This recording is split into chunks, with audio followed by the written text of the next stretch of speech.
The United States saw one of the largest immigration deportation campaigns in its history.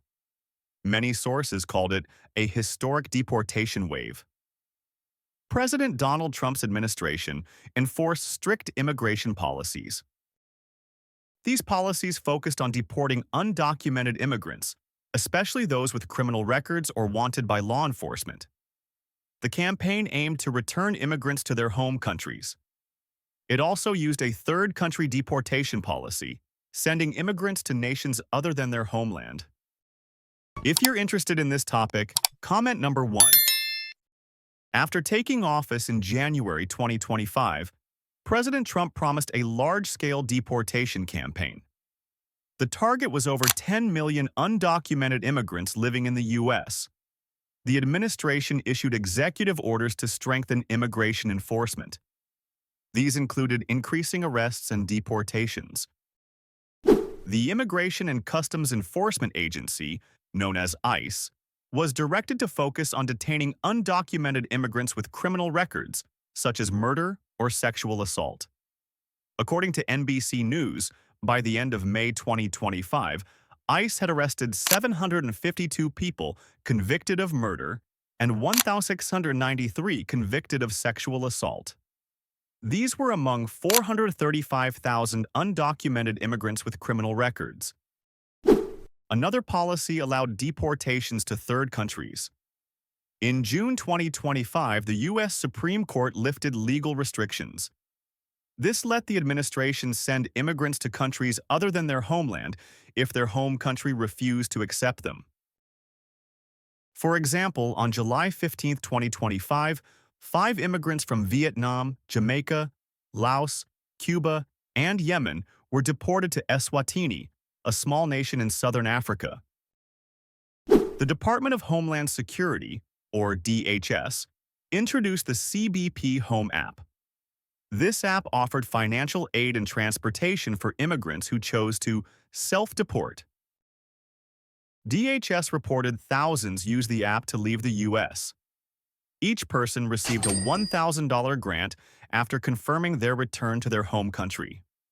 These policies greatly reduced illegal border crossings at the southern U.S. border. Data from the Customs and Border Protection Agency, or CBP, showed crossings dropped to historic lows in February 2025. However, domestic deportation efforts fell short of the administration's goal of 1 million deportations per year. By July 11, 2025, DHS reported over 273,000 immigrants were detained and more than 239,000 were deported in 2025. ICE conducted over 158,000 arrests. About 75% of those arrested had criminal records or were wanted for crimes, including over 600 members of the Trendy Aragua gang. Besides the Eswatini flight, the administration sent 8 immigrants to South Sudan in late May. Others were sent to El Salvador and Costa Rica. Thousands used the CBP Home app to leave, lowering the average deportation cost from $17,121 to about $5,000 per case. Data from the Deportation Data Project showed ICE arrests doubled from January 20th to June 11th, 2025, compared to the previous year.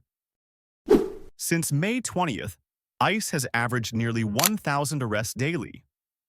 However, the rising number of arrests of immigrants without criminal records sparked debate about the fairness of these campaigns. The deportation wave caused mixed public reactions, visible on the X platform. Some users strongly supported the campaign, saying it improved national security. One post from Patriot Voice USA read, "Finally, we're cleaning up America. Illegal criminals are being kicked out. Thank you, President Trump." Another from Secure Borders now said, "Over 239,000 deported this year. This is how we protect Americans." Others criticized the policies, especially third-country deportations to unstable nations. A post from Immigrant Rights stated, "Sending immigrants to South Sudan or Eswatini is inhumane. They have no ties to those places. Another user, Justice for All, commented, "The Supreme Court is allowing human rights violations. How can we send someone to a place where they might be tortured?" Some took a neutral stance. A post from Policy Watcher said, "Deporting criminals is necessary, but we need transparent processes to ensure no one is sent to dangerous places. Balance is key." Human rights groups like the National Immigration Justice Center warned that expanding expedited removal and workplace raids could increase human rights violations. DHS insisted it prioritized arresting those with serious criminal records and encouraged self-deportation to reduce costs and risks. The deportation campaign sparked debate about its economic and social impacts. A report from the Senate Joint Economic Committee estimated mass deportations could reduce U.S. GDP by up to 7.4% by 2028 if 8.3 million undocumented immigrants were deported. Industries like construction, agriculture, and services could lose millions of workers, leading to labor shortages and higher prices. In construction, about 1.5 million undocumented workers are employed. Deportations could worsen labor shortages, driving up home prices.